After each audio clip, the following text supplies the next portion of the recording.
Mama, have you ever noticed how quickly your child's meltdown can feel personal? Like it's directed at you, like it means something about you. Somehow you're getting it all wrong.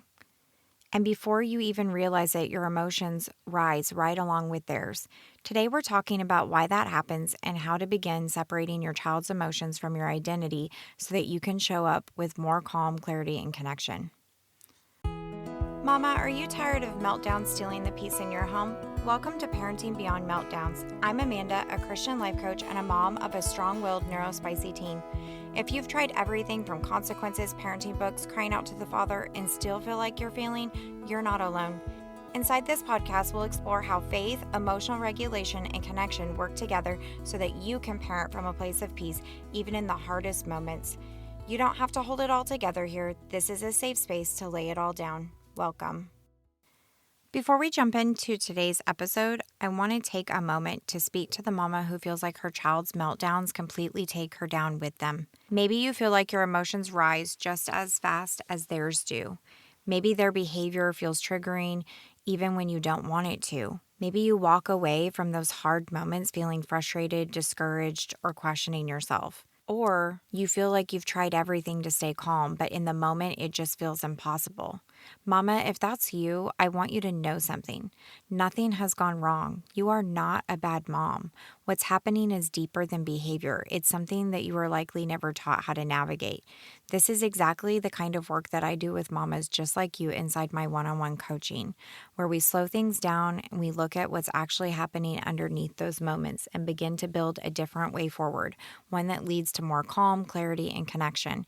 If you're ready for that kind of support, you can book a one-on-one coaching call at amandakelfie.com/session. That's AMANDACALFEE.com/SESSION. You can also find the link in the show notes. Can I take you into a moment for a second? Your child is melting down. Maybe they're yelling. Maybe they're refusing something. Maybe the intensity in the room just keeps rising, and you can feel it happening inside of you too. Your chest tightens, your thoughts start racing, your patience feels like it disappears in seconds. And suddenly it feels like the meltdown isn't just happening around you, it's happening inside of you. And often, without even realizing it, we begin to make meaning out of that moment. We start thinking things like, they shouldn't be acting like this. What am I doing wrong? Why can't I handle this better? And before long, the moment feels personal, like it's about you, like it says something about you. Mama, if you've ever felt that way, I want you to hear this. Your child's meltdown is not a reflection of your worth. But it can feel that way when your nervous system gets pulled into the moment. So today I want to help you to understand why this happens and what you can begin to do differently. Our first point today is what's happening in your child's body. I want to slow this down for a moment because what you're seeing in those intense moments can feel really unsettling. When your child is yelling, screaming, calling names, possibly even getting violent, when their eyes can look different. I've seen my son's eyes go black. When it feels like you're looking at a completely different child. What you're witnessing is not a character issue. It's a nervous system issue. In that moment, your child's brain is not leading. Their body is. Their heart rate increases, their breathing becomes faster or more shallow, their muscles tense. Their brain is not asking, what's the right thing to do here? It's asking, how do I get through this moment? And sometimes that comes out like yelling. It comes out like pushing back. It comes out with words that they don't even mean. And I want you to know that your child is not becoming someone else. They're overwhelmed and they don't know what to do. And when we begin to understand that, it shifts us from fear to compassion. I've had moments where I've seen my child be so dysregulated, and without me knowing that that's what it was, it really did look like that he was being mean to me, that he was being unkind, that he was being manipulative, that he even hated me, or add whatever you want in there, because I'm sure you've experienced this at some point. Like, your child just doesn't seem like your child. And I mean, there were times where it felt honestly like it was demonic. And I actually Googled like when people's eyes go black, because I saw my son's eyes, what I thought was going black. And it was just that his pupils were really, really big. And when I Googled it, it said that that's actually a nervous system response, which means that his nervous system is so on fire, it can look scary and demonic. But if we look at it from the place of instead of he's trying to hurt, manipulate, control, whatever you want to insert in there, which it does look like that in the moment. But the reason why it looks like that is because your child is trying to do whatever they can to stay safe in this situation. And I get that they may be totally safe, as in you're not harming them or anything like that. But their brain does not understand that they are safe. Their brain thinks they are in danger. And so they react from a very primal survival place. So what happens when we are the same way, when we are in our survival brain? Because it happens to us as parents too. There's a moment when your child's dysregulated, and then there's moments when we are too. And sometimes those moments collide. Your child is escalating, and something inside of you rises just as quickly. Your chest tightens, your voice changes, your thoughts speed up. You may feel like, I need this to stop, this is too much, I can't handle this right now. And before you realize it, you're reacting. Maybe you've raised your voice. Maybe you're trying to control the situation quickly. Maybe you've shut down or walked away feeling overwhelmed. Mama, if you've ever had one of those moments, I want you to know that there's nothing wrong with you. We all have those moments. This is your nervous system doing what it was designed to do, which is to protect you from overwhelm. So now we have a child in survival mode and we have a mama in survival mode. And those two survival mode responses cannot create calm. They feed into each other. And this is why those moments can feel so intense and so chaotic and even scary. I know that I've had moments where, because I was offended or tired or dysregulated in any capacity, whether being tired or hungry or insert any sort of thing that's going on with you that's dysregulating you in that moment, whether you've been triggered by something or you're activated. I want you to know, in case this has ever happened to you, because this has happened to me, that I had moments where what I was feeling inside was just so much anger, rage, frustration that I wanted to put hands on my child. And I'm a good mom who loves my kids, but like I was so activated, and it shows you I was in my primal brain of survival that it can push you to that point. And I'm not advocating for putting hands on children. I don't actually believe that at all. I don't think it solves any problems. Spanking never was a thing for our family personally because it really activated my child. But what I'm saying is in that moment, as moms, we can feel something inside of us that doesn't feel normal. It doesn't feel like us. So I want to ground you in some truth. It's not that your child is being bad. It's not that you are a bad mom. This is two nervous systems trying to find safety at the same time. And once we understand what's happening in our bodies, we can begin to notice what's happening in our minds. Point number 3, your brain is making this mean something. When your child melts down, your brain doesn't just observe what's happening. It immediately starts to assign meaning. And it does this fast. Before you realize it, thoughts begin to form. This is disrespectful. They shouldn't be acting like this. Why is this happening again? What am I doing wrong? I should be able to handle this better. And mama, those thoughts matter because they create what you feel next. If your thoughts feel urgent, you will feel pressure. If your thoughts feel critical, you will feel frustration or shame. If your thoughts feel out of control, your body will respond that way too. So now it's not just your child's meltdown, it's your interpretation of the meltdown layered on top of that. So we're almost supersizing it. And that is what makes it feel personal. So one of the first gentle shifts that we want to begin to make is to simply slow that part down, not fixing it, not judging it, just noticing, what am I making this mean right now? You might not change the thought immediately, but awareness creates space, and that space is where change begins. Our fourth point is how to begin stepping out of survival mode. I want to shift to something here that might feel really freeing. The goal is not to be perfectly calm all the time. And if I've ever given you that idea with what I've been saying, that is not my heart. Because we're human, we're not going to be calm all the time. And I think sometimes we put pressure on ourselves to stay calm, to hold it together, to not feel anything. But often what happens is we end up creating what I call a fake calm. I realize I'm guilty of this myself. On the outside, we look steady. We're holding it together. But on the inside, our nervous system is overwhelmed. Our thoughts and emotions might be swirling inside of us. We're holding it together, but we're suppressing it. We're trying to push it down. And over time, that can lead to feeling exhausted, emotionally shut down, resentful, and eventually having a reaction that feels bigger than we expected. Because our bodies were never given the space to process what it was carrying in the moment.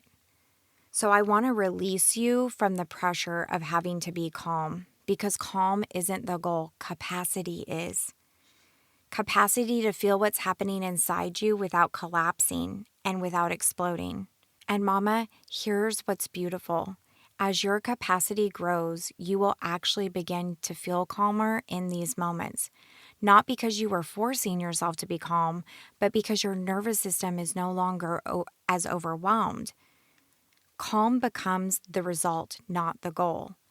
Real regulation is not just shutting off our emotions. It's about learning how to stay present with what is happening in your body and bringing support to yourself in that moment, which might look like feeling the frustration rising, feeling the intensity in your body, and instead of acting out, staying with yourself through it. You might notice that this is a big feeling that you're feeling in your body right now. You might notice that you're feeling overwhelmed or feeling activated. And at the same time, you are choosing not to put that on your child. It might even look like saying out loud, like, I am feeling really frustrated right now and mama just needs a minute. My favorite thing to do, that if I am totally activated and I cannot calm myself down, a good way to calm your nervous system with your vagus nerve is to go voo. That sounds horrible. Sorry for doing that in your ear, but voo, VOO, and just say it. I actually scared my husband in the middle of the night one night because we were laying in bed and I just did it in the dark because I was feeling so much anxiety just laying there, and he freaked out because I scared him. But that is kind of my go-to thing to do, and it's funny because it just makes everybody else laugh. But it's what I do, and it kind of shows the kids like, hey, like mama's kind of not okay right now and she needs a minute. She's trying to regulate. But what does it show? What does it look like to actually show our kids in the moment that we're experiencing something hard? And how do we work through that moment? Because if they only ever see us calm, then when they're experiencing thoughts and feelings and emotions, they're not going to know what to do with that if we haven't shown them what it looks like to get through it. Your child needs to see this. Not a perfectly calm parent, but a parent who knows how to come back to themselves, a parent who feels something hard and stays present. That is what teaches your child to regulate. So when you begin to notice your body, when you pause, when you take a breath, when you soften your voice, you're not just changing the moment, you are building capacity. And over time, that capacity is what allows calm to come more naturally. You don't have to fix everything in that moment. You don't have to stop the meltdown instantly. Sometimes the most powerful thing you can do is to stay present, to stay steady, and to stay connected. Our faith anchor today is Romans 12:2. It says, "Do not be conformed to the pattern of this world, but be transformed by the renewing of your mind." Mama, these verses remind us that transformation begins in how we think. When we begin to notice our thoughts and gently shift them towards the truth, everything begins to follow. You are not defined by your child's hardest moments. But what if we allowed ourselves to be renewed and refined in the midst of them, one moment at a time? This week, I want to invite you to notice one meltdown or a hard moment with your child. And instead of immediately trying to fix it or stop it, I want you to pause and ask yourself, are one or both of us in survival mode right now? What would it look like to acknowledge how you're feeling in this moment? You might say, I feel overwhelmed right now. This is really hard. You don't have to hide your emotions. You can model what it looks like to feel and to stay present. If you're not sure what processing emotions looks like, I would offer up that you go check out episode 11, 12, and 13. I did a 3-part series on acknowledging, allowing, and processing emotions. I think that would be really helpful to you. Mama, the goal is not perfectly calm. It's to begin building the capacity to stay present even when things feel intense. And what I want you to know is that I've been able to do that. I've grown my capacity over the years, and in doing that, it has grown my son's capacity. Things that would totally set him off in the past, now I've seen him be able to be upset, and I see the frustration happen. Now I don't know if he's necessarily processing emotions because we're still kind of getting to that part, but I am seeing him be able to hold himself back from making poor choices. And that is a win.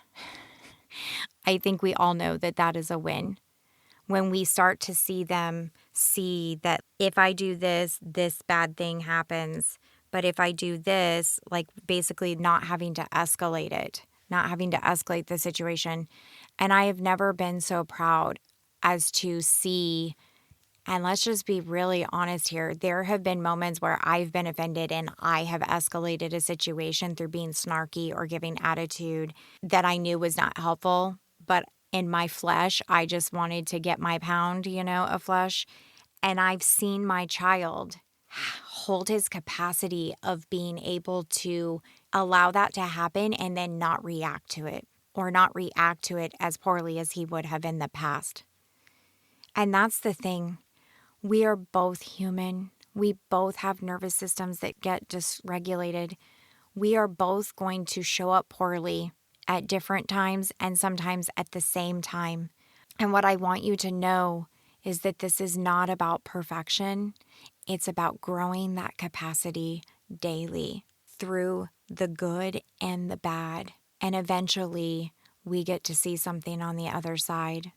And I want to say for the mamas, I can't guarantee that your child's capacity will grow. I can't. I don't have the ability to do that. But I've seen it happen in my own life. And what I want to offer up to you is that even if your child never grows in this area, I want you to know that you still get to decide how you show up as their mama. You get to decide the capacity that you have. You get to decide to grow and become even more of the woman of God that you are, that you were created to be. And you get to still decide how you want to show up as their mama, even in the midst of them being crazy and wild. We get to decide this because it doesn't just happen overnight. And I will tell you, I think that I did a whole lot more growing of my own capacity before I saw results in my child. And again, I'm not even here to tell you that this is, hey, you're going to get results in your child. I've seen it happen, but I can't guarantee that in every family because our kiddos have free will and they eventually get to decide. And I say eventually, our kids get to decide how they're going to show up in life. And the only thing we can try to do is to influence that with how we show up to our lives and to our relationship with them. So remember, it's not about perfection. It's about growing capacity. If you want to dive deeper into encouragement like this, join my Insiders list. It's where I share faith-filled reminders, emotional regulation tips, and real-life tools to help you stay anchored in who God says you are. The link is in today's show notes. Hey, sweet mama, I hope you loved today's episode. Can you do me a favor? If this episode spoke to your heart, would you take 30 seconds and share it with a mama in your life who needs to know they are not alone? Also, would you leave a quick review on Apple Podcasts for me? It blesses my heart to know that this show is giving you hope in hard moments.